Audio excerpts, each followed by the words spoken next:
بسم اللہ الرحمن الرحیم، السلام علیکم۔ میں ہوں سیبی کاظمی، آپ دیکھ رہے ہیں فیس بک اور یوٹیوب۔ پہلے آپ کے سامنے اہم خبریں اور خلاصہ رکھتا ہوں، اس کے بعد تفصیل۔ یہ جو تاریخی فیصلہ آج محفوظ ہوا 6-7 ججز میں سے کون کس طرف کھڑا ہے، اس کی پوری تفصیل سے بات کرتے ہیں۔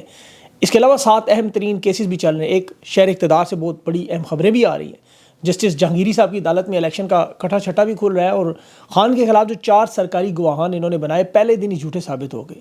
پاکستانیوں سے خان کا عشق، اب تو انٹرنیشنل اخبار کے دعویٰ دیکھیں۔ شاہد افریدی کی ناکامی کے بعد ایک نیا مورا بھی لانچ کرنے کی تیاریاں، اور انصاف کی سب سے بڑی عدالت ایک عورت کا معاملہ کیسے وہ چلا رہی ہیں۔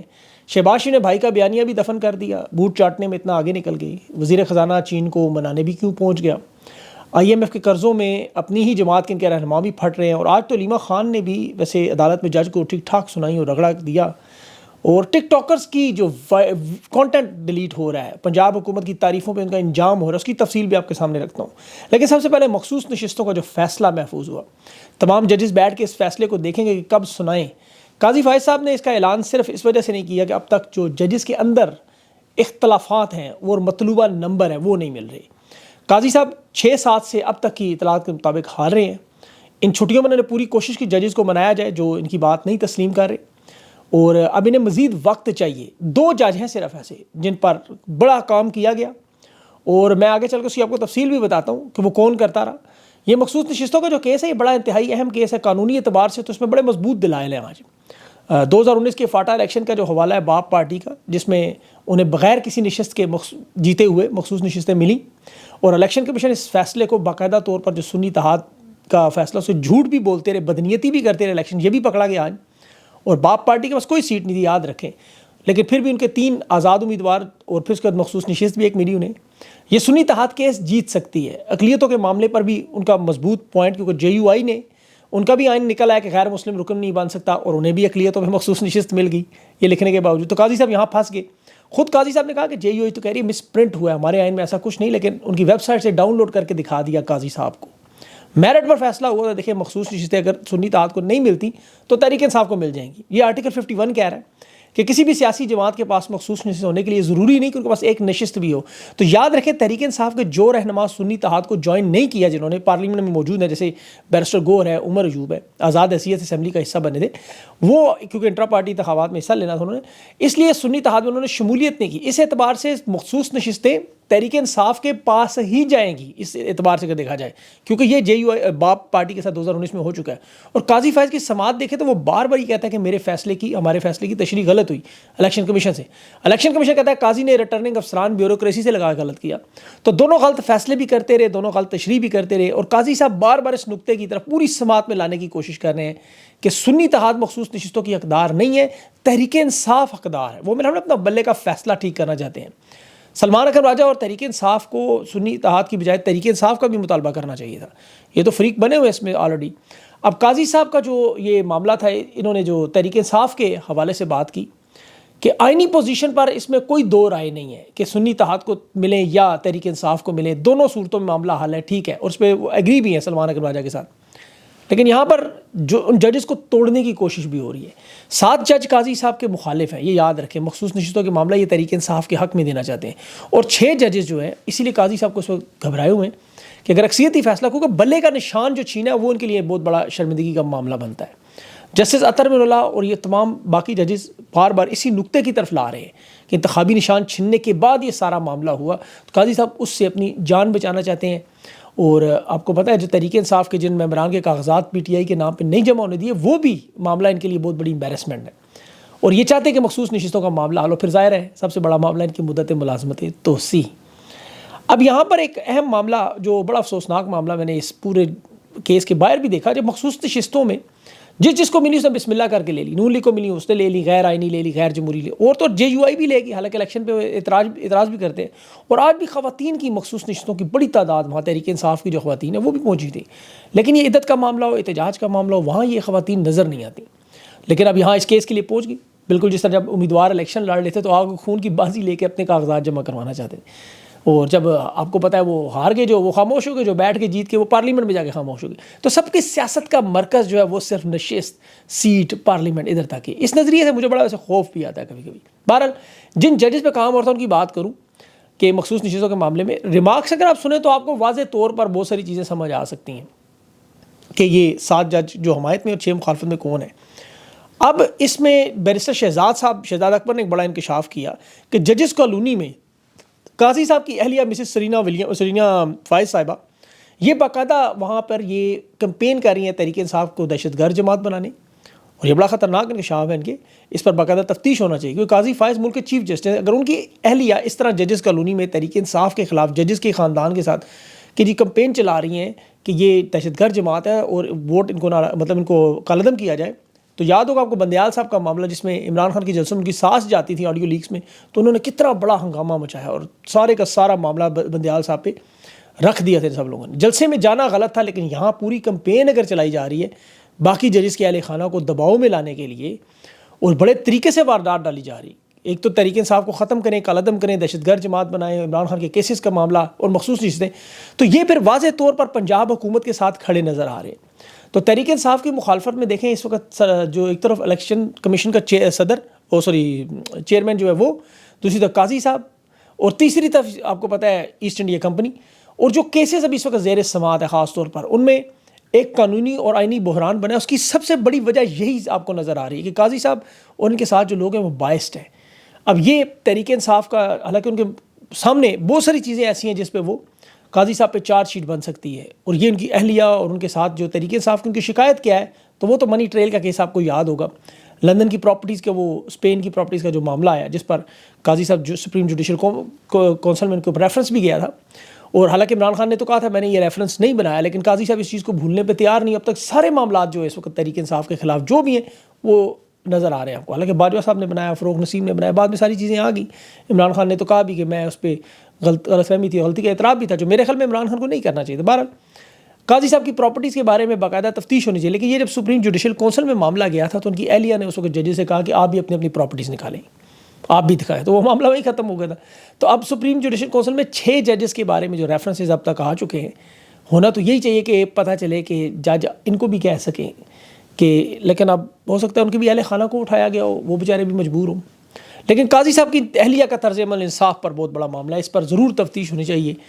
اور دوسرا جو تباہی و بربادی عمران خان کے خلاف انہوں نے مچائی, جیسے 9 مئی کے کیسز میں آپ دیکھیں کہ 4 گواہان, سرکاری گواہان, جس میں ہیڈ کانسٹیبل, ایک ASI, اور دعویٰ کیا جی زمان پارک میں لوگوں میں گھل مل کر وہاں یہ آپ ذرا تاریخی بلنڈر دیکھیں ان لوگوں کا کہ کہہ رہے ہیں جی خان کے ساتھ میٹنگ میں ہم سنا کرتے تھے, خان تشدد کے لوگ. یہ ان لوگوں کی اتنی اوقات ہو سکتی ہے کہ یہ لوگ اور مزے کی بات ہے چاروں گواہ انسداد دہشت گردی کی عدالت میں پہلے جھوٹے بھی ثابت ہو چکے ہیں.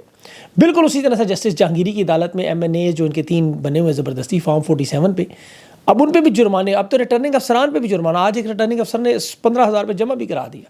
اور 9, 10, 11 جولائی کو جس طرح یہ واردات ان کی کھل کے سامنے آ جائے گی, اسی طرح ان کے گواہان اور خان کے اوپر کیسز بھی سب جانتے ہیں. عدت کا جو معاملہ چل رہا ہے ابھی اس میں بھی دیکھ لیں, خاورما نکاح زیارات کے لیے جانا چاہتا تھا. یار افسوس بھی ہوتا ہے کہ منہ سے لفظ سن کے. بار میاں گل حسن کے پاس یہ کیس بھی کہ جی اس کی لمبا کریں, اس کو 30 دن کا ٹائم دیں. آج مسترد ہو گیا یہ بھی. ستمبر تک اس نے ٹائم مانگا تھا رضوان عباسی جو اس کے وکیل ہے, لیکن میاں گل حسن نے کہا 13 جولائی سے پہلے اس معاملے کو حل کرنا ہے. اور یہ شاہ رخ ارجمن صاحب یہ آخری وقت میں بھاگ گئے تھے, اب پتہ چل جائے گا 2-3 دن میں افضل مجوکا صاحب کیا کرتے ہیں. اور انہوں نے تہیہ کیا ہوا تھا, انہوں نے کہا تھا مجھے بڑے گھر سے حکم بھی ہے وہ مانوں گا, کیس ملتوی کروانے کی بہرحال ان کی آخری ایفرٹ بھی ختم ہوگی. 13 جولائی کو اب اس کا فیصلہ ہونا, اور یہ بہت بڑا فیصلہ ہے. یہاں پہ دیکھیں عدالتوں اور پاکستان کے علماء اکرام عدت نکاح جیسے غلیظ کیس پر, اس کیس پر انہیں ضرور بولنا چاہیے تھا. حالانکہ اور کیونکہ اس کے معاشرے پر بڑے سنگین نتائج آئیں گے. یہ تو ویسے اس وقت ہمیں شکر بھی کرنا چاہیے ایک لحاظ سے کہ انہوں نے خان اور ریحام خان کی جو طلاق ہے اس کو منسوخ کی نہیں قرار دے دیا, اور بنی گالا کا گھر و خان کی پراپرٹی جائیداد سب کو ادھر ہی نہ شفٹ کرواتے. ان کے بس میں ہوتا کر بھی دینا تھا انہوں نے, یقین کرے. یہ تو ہو سکتا ہے جمائمہ سے شادی بھی غیر شرعی قرار دیتے. ان کے لیے ہر وقت کرائے پر مولوی صاحب بھی مل جاتے ہیں, جس طرح وہ مفتی ملا ہوا اس کیس میں, مانیکا جیسے لوگ بھی ہیں, جج بھی مل جاتے ہیں, ٹاؤٹ صحافی بھی مل جاتے ہیں جو دلائل بھی دیں گے اس کے حق میں. بہرحال آج عدالت میں علیمہ خانم صاحبہ نے خالد ارشد کی عدالت میں 9 مئی کے جو کیس میں اس کو بھی ٹھیک ٹھاک رگڑا ہے کہ 2 گھنٹے یہاں تفتیش کے لیے بلا کے بٹھا دے, تو 1 سال ہو گیا پورا. روزانہ یا تو پھر ہمیں جیل میں ڈالو, فیصلہ کرو ہمارے کیس کا. کبھی تفتیشی غائب, کبھی اس کو دورہ پڑتا ہے, کبھی وہ غائب ہوتا ہے. علیمہ خانم نے آج ٹھیک ٹھاک رہا. جج کہتے ہیں آپ 1 سال سے بولیں کیوں نہیں. بھئی ضبط کی انتہا ہے ان کی. 1 سال برداشت کی, آپ کے ساری زندگی برداشت کرنی ہے, اسی طرح کیس چلتا رہے گا. جان بوجھ کے ان کو ذلیل و خوار کرنے کے لیے بٹھا دیتے گرمی میں وہاں. 1-2 تاریخوں میں ایک معاملہ جو حل ہو, بر اچھا کیا جی. ان سب کو بولنا چاہیے ایسے کھل کے اسی طرح. آج وہ جج خالد ارشد نے پھر کہا کہ چلے ہم اس پہ عمل درآمد کراتے 1-2 دن میں. عامر فاروق صاحب کی عدالت میں بھی اسی طرح صاحبزادہ حامد رضا کے نام جو ECL میں ڈالا گیا ہے اس پر بھی عامر فاروق نے آج اس کو بھی رگڑا لگا ٹھیک ٹھاک کہ 2 مہینے سے زیادہ قانوناً آپ کسی کا نام ECL میں نہیں رکھ سکتے. اٹارنی جنرل کو آج خود جج عامر فاروق نے بھی پھر ڈانٹا اس بات پہ کہ ایگزٹ کنٹرول سے ایک مذاق بنا ہوا ہے. ابھی فواد چودھری کو 2 ہفتوں کی اجازت ملی. آپ اندازہ کریں, میں دیکھ رہا تھا کہ وہ حسان نیازی کی بہن فضل النیازی صاحب کی صاحبزادی, ان کا نام بھی لوگوں کو نہیں پتہ ہوگا, میں بھی نہیں لینا چاہتا, وہ نہ ان کا سیاست سے تعلق, نہ وہ کبھی جلسے جلوس, نہ کسی کے سامنے, اس کے باوجود ایک گھریلو خاتون کا نام انہوں نے ایگزٹ کنٹرول لسٹ میں ڈال دیا. ایسے میں ان کو کیا کہوں, یقین کریں. اور قومی سلامتی کے نام پر جس طرح ایکس اور ٹویٹر کو بند کیا ہوا ہے, اسی طرح ہر چیز قومی سلامتی ان کے لیے بن جاتی ہے. ابھی ٹیلی کمیونیکیشن کی ایکٹ میں انہوں نے 54 میں اب ISI کو فون ٹیپ کرنے کی اجازت بھی دے دی کہ کسی کا بھی فون ٹیپ کر لیں. نام کیا جی, قومی سلامتی. پتہ نہیں کون سی قومی سلامتی اس طرح کی جو انہیں ملک, اب انہیں سمجھ نہیں آتی ملک میں استحکام اور معیشت چلانی ہے. جیسے شہباز شریف, یہی آپ کو یاد ہوگا نا جب خان کی انہوں نے حکومت گرائی کہ جی دیوالیہ ملک ہو رہا ہے, تحریک انصاف الزام لگا کہ صرف اس لیے کہ دہشت گرد جماعت ہے انہیں الیکشن نہیں لڑنے دیں گے. اس کا نتیجہ کیا نکلا, قومی سلامتی کا نتیجہ پھر کیا نکلتا ہے وہ دیکھ لیں. 1 سال ہو چکا ہے, انہوں نے کہا تھا جی پاکستان کی معیشت بالکل ٹھیک ہو جائے گی, مایوسی کفر ہے, ہم یہ کر دیں گے, ہم وہ کر دیں گے. اور پھر تحریک انصاف کو کچھ شاید ایک آدھا ہی کوئی رہنما رہ گیا ہو, شاید نام یاد آ جائے, باقی عمران خان سے لے کے کل ملک رضوان تک کوارڈینیٹر تھا, کسی شخص کو نہیں بخشا, سب کو اٹھا کے جیلوں میں, پریس کانفرنس, تشدد, بلیک میل, اغوا, ہر کام کر لیا. 1 سال ہو گئے. اور میڈیا پہ جو اس وقت ان کے صحافی اچھل کے آپ کو بتاتے تھے, باقاعدہ گانے گاتے تھے کہ جی پورے سسٹم کو تن کے رکھو, یہ باتیں کرتے ہیں. آپ کو یاد ہوگا عدالتیں انہوں نے چن کے جج وہ لگائے. تحریک انصاف کا کیا حال کیا انہوں نے. پھر واڈا جیسے لوگوں سے انہوں نے کتنے بیانات ہیں, وہ ذرا بھولا نہ کرے پاکستان کی قوم کہ جی خان ڈن ڈسٹڈ, تحریک انصاف بند ہو جائے گی, چھوڑ دیں گے, یہ کر دیں گے. وہ 8-10 لوگ صرف کہہ رہے تھے اس وقت جیتیں گے جنہیں تحریک انصاف میں ڈالیں گے, معاملہ ختم. پھر اربوں ڈالر امریکہ سے آئیں گے, 30 ارب سعودیہ سے, 50 ارب پتہ نہیں عرب امارات سے, ڈالر ہی ڈالر. معیشت حالت ہی آج چین کے پاس دوبارہ منتیں کرنے جا رہے ہیں. اور ان چیزوں کا نتیجہ کیا نکلا, تحریک انصاف 3/4 سے جیت چکی ہے, 2/3 سے نہیں. اور لاہور میں ایک بندہ شاید وہ عرفان کا عادت ٹوٹا, کوئی ایک بندہ بھی نہیں ٹوٹا. 9 مئی کے بھی 90-95% لوگ رہا ہو گئے. دنیا بھر میں اقوام متحدہ, برطانیہ, امریکہ نے بجائے ڈالر دینے کی قراردادیں پیش کر دیں. عرب دنیا نے دھیلا بھی نہیں دیا. ڈر اور خوف تحریک انصاف پر تھا, انہوں نے خود ڈر اور خوف میں سوشل میڈیا بند کر دیا. فائر وال بھی لیا, وہ بھی نہیں چلی. جو ظلم اور قیامت تحریک انصاف پہ ڈھانا چاہتے تھے وہ ان کی اپنے اوپر ٹوٹ گئی, کیونکہ قوم نے ایک ہی کام کیا اب تک, وہ کیا, صبر کیا, خاموش مزاحمت کی. ذرا اندازہ کریں یہ صبر اور خاموش مزاحمت کا یہ انجام نکلا کہ یہ بدنام بھی ہو گئے, چاہے سیاست ہو, عدالت ہو, خارجہ پالیسی ہو, ہر کام میں جس میں انہوں نے ہاتھ ڈالا تباہی بربادی. اپنا انہوں نے کام سیٹ کیا, یوکرین میں ہتھیار بیچ کے اپنے کاروبار چلانے کے لیے زراعت میں ہاتھ ڈال دیا. ریٹائرمنٹ کے بعد 150 ارب تو پہلے بھی نہیں ملتا ہی تھا زمینوں پہ, 150 ارب ان کے بڑوں کو ملتا ہے جو ریٹائر. اب ٹیکسز بھی معاف کرا دیے پراپرٹی بیچنے خریدنے پہ, تنخواہوں میں پینشن میں اضافہ کرا دیا. اپنے دلیے سے لے کر سیمنٹ تک کے کاروبار کو انہوں نے اس طرح بنا لیا کہ اس میں سے ان کا کاروبار چلتا رہے, لوگ ان کے نیچے خوش رہیں. اور یہاں کبھی ان کو وزیر خارجہ کو ادھر بھیج دیا, کبھی وزیر اعظم کو بھیج دیا, کشکول ہاتھ میں ڈال کے مانگو, سارے مذاق ہی پوری دنیا میں بنتا جا رہا ہے. کوشش صرف ایک کسی طرح زیادہ سے زیادہ وقت گزار سکے. اور IMF سے قرض لینے کے لیے IMF اگر کہے کہ الٹی چھری کر کے کھا لو تو وہ بھی تیار. اب ان کے اپنے سیمنٹ کے کاروبار کو, دلیے کے کاروبار کو, پراپرٹی کے کاروبار کو, اسے کہا IMF نے ٹیکس میں لاؤ. انہوں نے کہا نہیں, ہم ٹیکس اکٹھا کر لیں گے, آپ اس کی فکر نہ کریں. اب دیکھیں نا دنیا میں تو سسٹم یہ سب سے زیادہ کمائے اسے ٹیکس پہ لائے. انہوں نے کہا IMF سے نہیں, ہم ٹیکس وصول کر کے دکھائیں گے, اور 64% پچھلے سال سے زیادہ, اور اگلے سال اس سے بھی زیادہ, چاہے عوام کو گنے کی مشین میں سے گزاریں یا قیمے کی مشین میں سے ان کی ہڈیوں کا گودا بھی ہمیں جمع کروانا ہم دکھائیں گے. سرمایہ کاری ہو یا نہ ہو, ٹیکس ہم آپ کو کر کے. تو ہو سکتا ہے آپ اس پہ IMF ان کی تھوڑی بہت مان. اور دوسرا ڈراتے بھی ہیں ساتھ انہیں کہ نہ مانے تو پھر ہتھیار جا رہے ہیں بیچنے, ہم جا رہے ہیں قرض دینے کے نہیں. تو وہ IMF بھی پریشان ہو جاتا ہے کہ کریں گے آپ, یہ نہ ہو کہ باقی سچ میں بھیج دیں گے, انارکی پھیل جائے, دنیا کا من تباہ ہو, دے دو ان کو پیسے, چلنے دو کام تھوڑا بہت. لیکن ترقی نہیں ہو سکتی ان ہتھیاروں سے بیچنے کے ڈر سے. وہ تھوڑے بہت جو پیسے دیں گے وہ 1 آدھا سال ہی اس طرح گزارنے کی کوشش ہوگی, اور کوشش صرف 1 سال گزار. اعتزاز احسن نے جو کل بات کی نا کہ 1 سال گزارنا چاہتے ہیں تاکہ الیکشن کمیشن کا ریکارڈ ختم ہو جائے, پھر یہ حکومت پر قبضہ کریں. لیکن عوام کا کیا کریں گے؟ ہر قسم کی لانچنگ ان کے ناکام. شاہد افریدی لانچ کیا, وہ ناکام. جتنے لانچ کیا آپ دیکھ لیں, ساری کی ساری چیز. اب نیا مہرہ ہر دفعہ چھوڑ کے عوام کو, بس عوام تو ماننے کو تیار نہیں.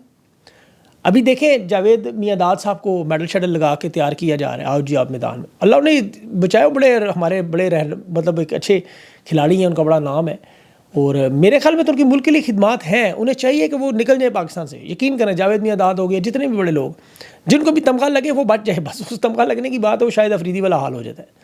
چاہے وہ ابھی اب فریدہ کیا نام ہے یار فریدہ جو بھی ہیں وہ جرنلسٹ ہوگی، بہت سارے اس طرح تمغوں کی قیمت ادا کرنی پڑتی ہے. تو پیڈ ٹک ٹاکرز کے انجام کو دیکھ لیں، جتنے لانچ خان کے خلاف ہوئے آج وہ خود ویڈیوز بنا کے معافیاں بھی مانگ رہے ہیں، اپنا کنٹینٹ بھی ڈیلیٹ کر رہے ہیں، اور جو پنجاب حکومت سے پیسے لیے وہ بھی واپس کر رہے ہیں. اس کے باوجود لوگ اب انہیں معاف کرنے کو تیار نہیں. دنوں میں ان کے لوگ ان کو چھوڑ کے جا رہے ہیں. لوگ ہی تو سب کچھ ہے، عوام. آپ عوام کے مخالف بات کریں، جا کے دیکھیں ان کے چینلز، پیجز، ٹک ٹاک اکاؤنٹس کیا حال ہو گیا ان کا. تو یہ بہت بڑا سبق ہے ان تمام مہروں کے لیے کہ بچ جائیں، خان کے خلاف بغض عمران سے نکلے، پاکستان کا سوچیں. انشاءاللہ اگلے ویلاگ تک کے لیے مجھے اجازت ہے، اس میں کچھ اور مزید خبریں ہوں گی وہ آپ کے سامنے رکھوں گا. اپنا خیال رکھیں. اللہ حافظ.